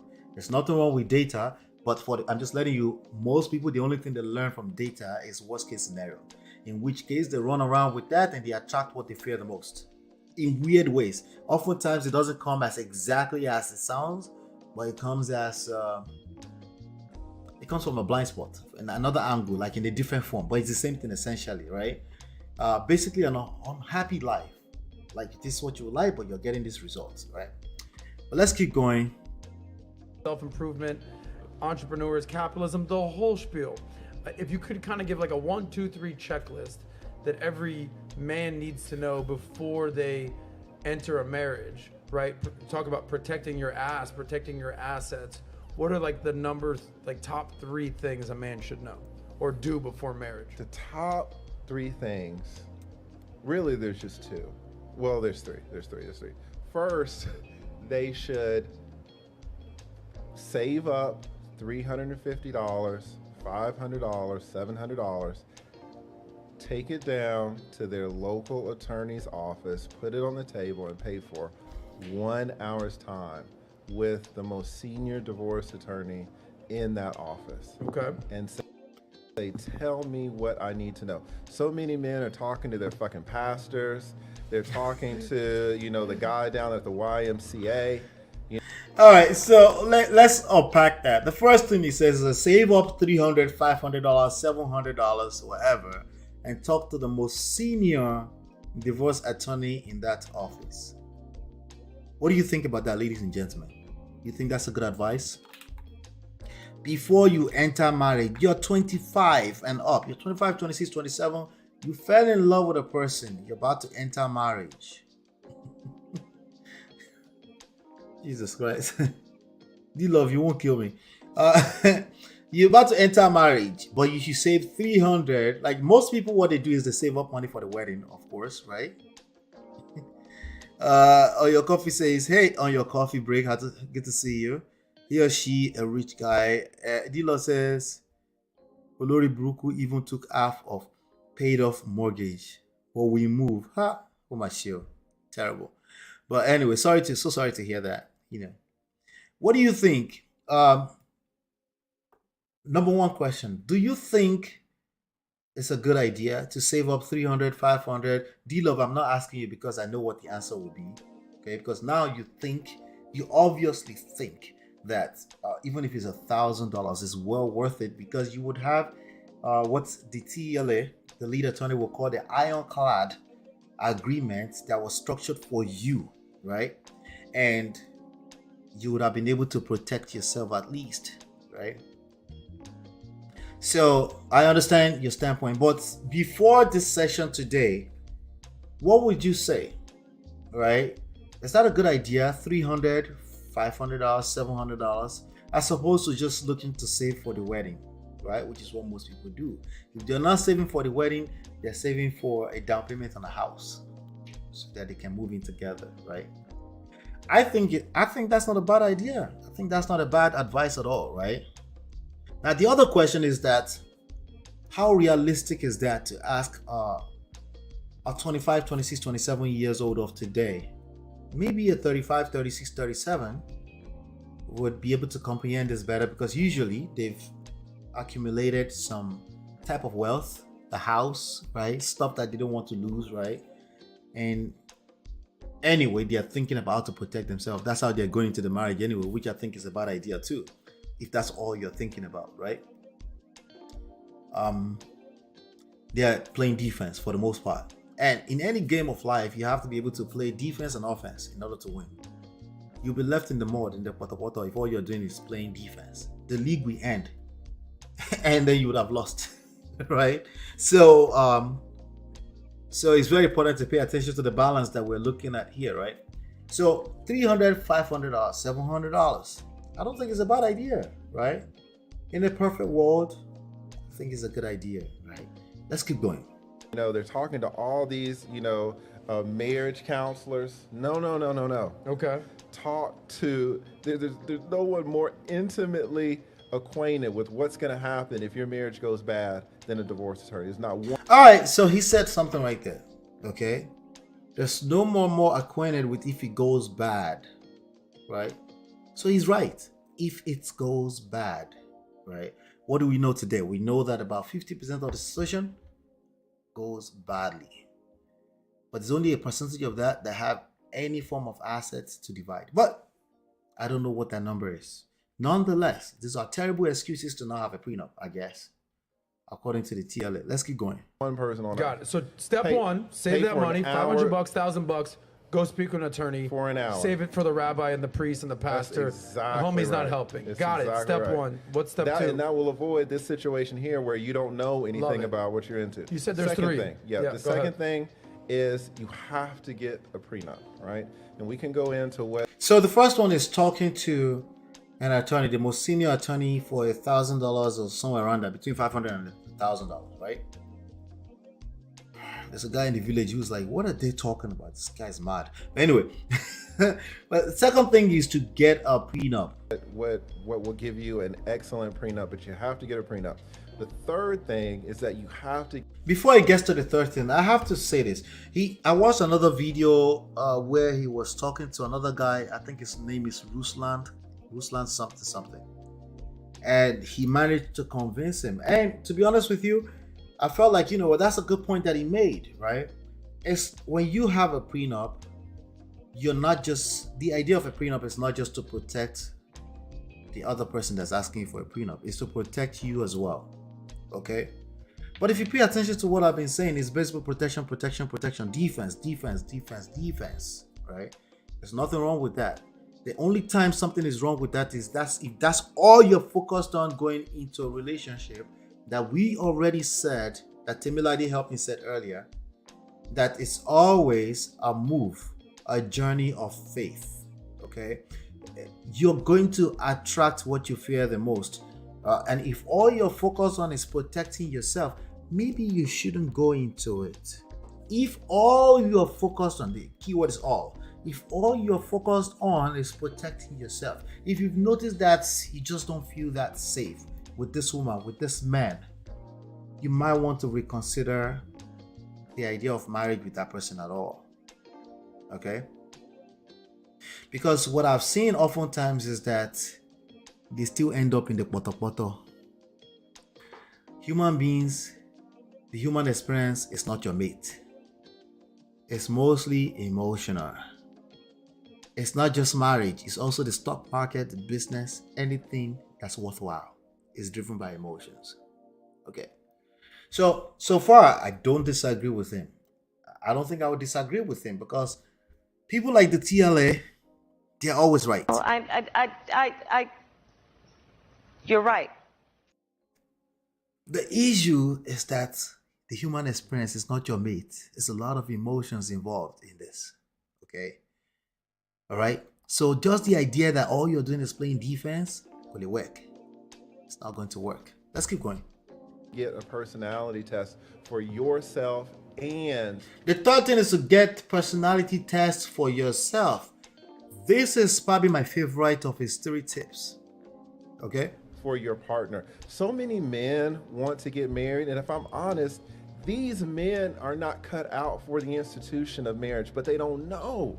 So you, as a man, you can be too disagreeable. You can be too disagreeable for the institution. This is why I like the TLA. Okay? Typically, a toxic red pill stupid person will not say a man is too disagreeable. Typically, they won't say that. So that's very interesting that he said that. And that's a thing. Like, we know that a man, some people come up with this formula that a man should be disagreeable, right? A man should be disagreeable. That's a healthy thing because he needs to be able to hold a stance as a leader of the family. I think it's a terrible choice of word. I know what they're trying to say, but your choices of words can absolutely destroy the experience for you. I think it's a terrible choice of word. But he's used their word, but he said you can be too disagreeable for what we call marriage. What did we say earlier? Selfless. You can't go into a marriage if you can't be selfless to a large extent. As in, like, you're thinking the family above your own feelings. Okay? And of course, not to a point where it's too toxic for you to even be there for the family, right? Right. Let's before I continue, let me review what all of Nadi say. All your coffee breaks is premarital counseling in my church will talk about prenuptial agreement. It is now left for the couple to do it or not. Yes, you can force people to do that. True. You're early here. Okay. Yeah, D-Love. I thought she was always early. Where's this accusations coming from? Jesus Christ. Uni says domestic agreements or prenuptials are the way to go. This is what I like about this. It sounds like you're women and men of a certain age, right? 25, 26, 27.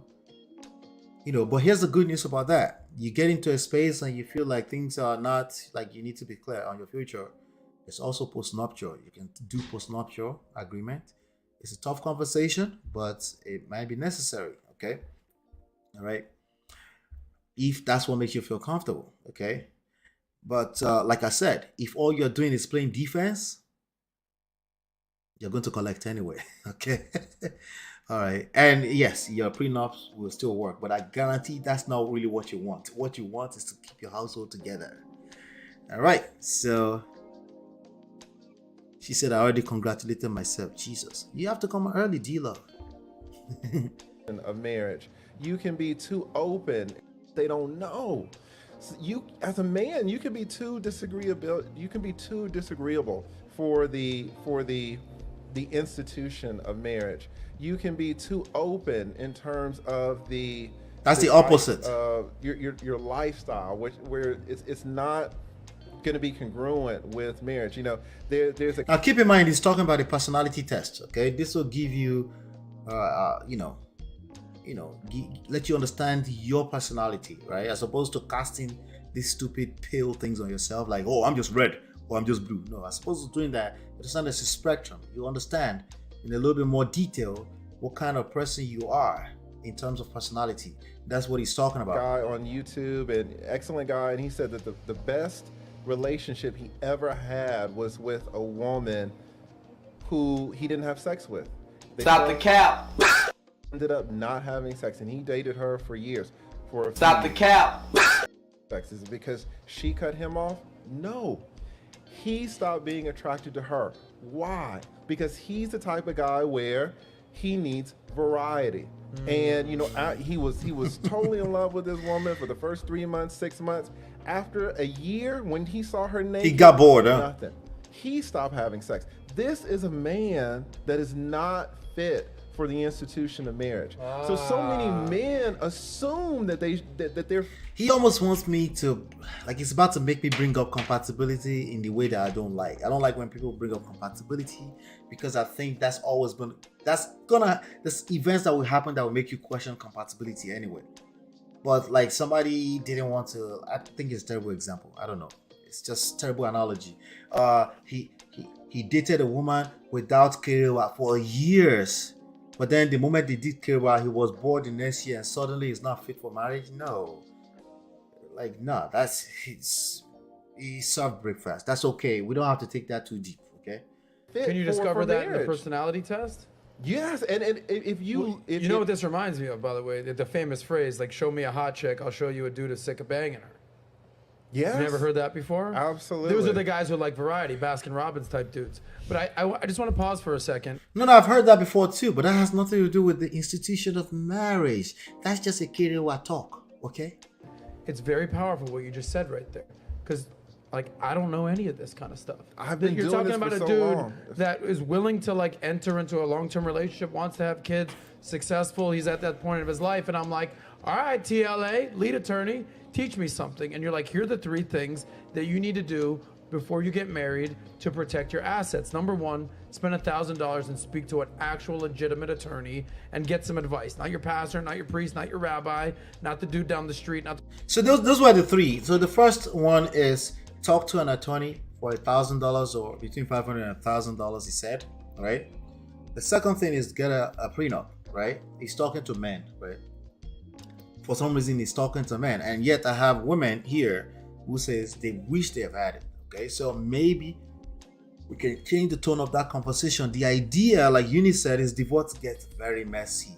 A prenup protects all the parties. Okay, but again, keep in mind, I keep having to spell this out because not enough people are saying it. Actually, I don't know anyone else saying it.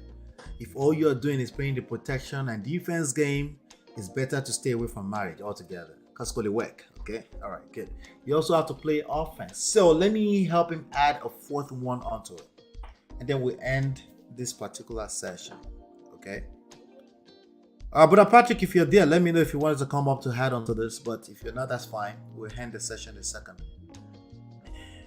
The fourth one I will add on to it is if you're ready to marry, to get married, you need to engage. You need to become a perpetual student of emotional intelligence. Yes, you need to do that. Okay, and particularly with respect to marriage. Okay, with respect to marriage, the divorce attorneys will help you protect yourself. They will help you play the defense. You need people that will help you play the offense when it comes to marriage. That's how you're going to win. Okay, defense skill set only or tactics or strategy is not going to help you win, because I know that you're not going to a marriage to plan on how you're going to divorce. Nobody does that. You want to win. Men, you know that, right? You want to win. You want to keep your household together for life, right? Forever and ever. That's what makes you feel a sense of pride as a man, being able to keep your household together. You want to win that game? Yes, it's a game. Just in case you don't know, right? You need to learn how to play offense as well.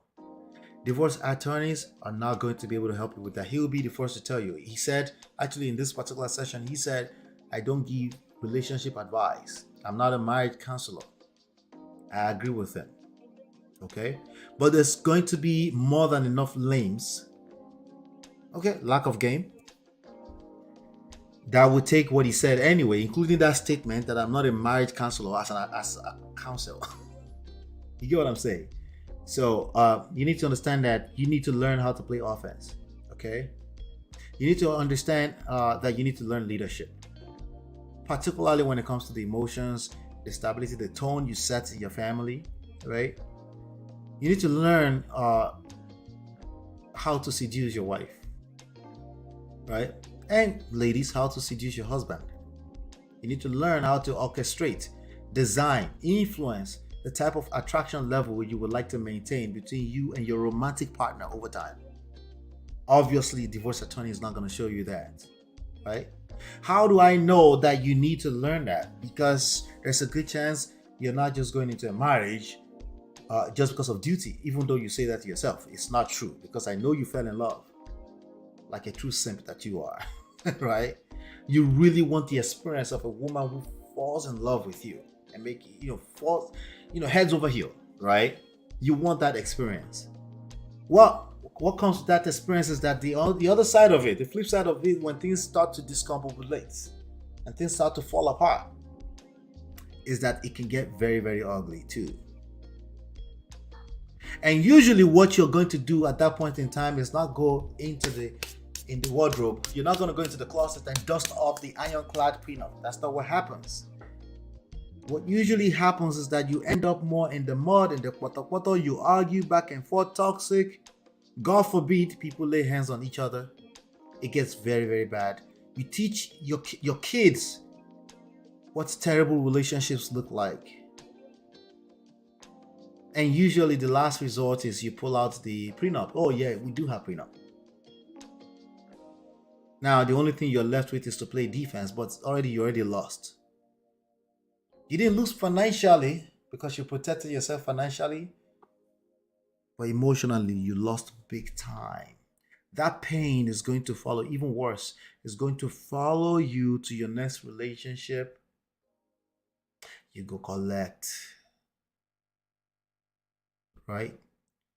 I think, in my opinion, that's the biggest part that's never really covered by these divorce attorneys, because they can't. Okay? As a matter of fact, TLA is divorced himself. He'll be the first to tell you that. So I understand why he doesn't feel the need to advise you from that standpoint. Okay?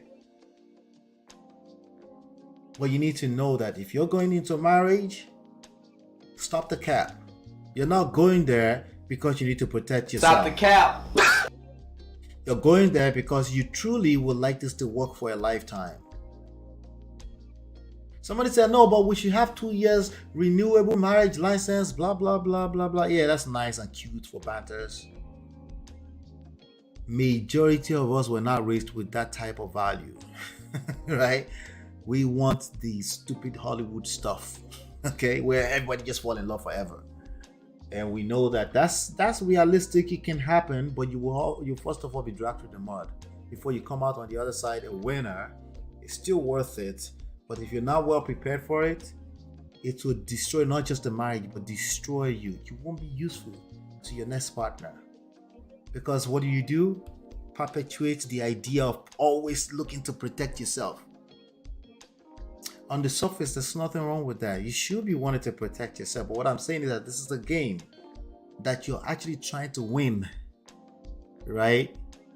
Defense only is not going to do it. That's all I'm saying. All right. So this was another good session. We'll be back here 5 p.m. tomorrow. I'm only 6 minutes over time today. So I need applause me. Tap me on the back. Okay. Because I limited the stories and I wanted to make sure that you're able to go back. For those of you in the UK and Nigeria, I want you to go to bed straight so you can rest. And those of you in the Yankees, I want you to be able to spend a little bit of time with your family, your loved ones. All right. So, and shout out to everyone that's here. Clementina, D-Love says, true. I tried to join my favorite live on time, but I was late the last couple of shows. Well, we forgive you. We forgive you. Shout out to everyone that came here today. Shout out to everybody. All right. So on your way out, just do me this favor. Go join the Prestige family right now on WhatsApp. www.lolaanola.com/WhatsApp. And for real, on your way out, hit that like button before you leave. Hopefully you've been enlightened and educated. I'll see you on the next one. Peace.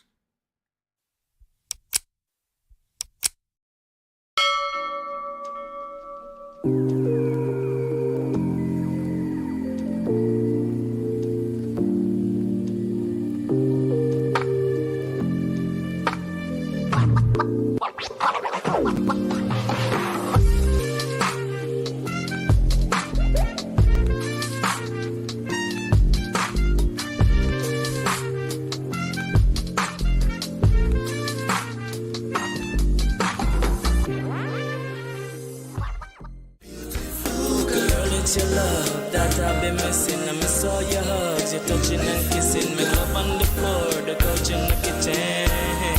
One love enough, we done enough.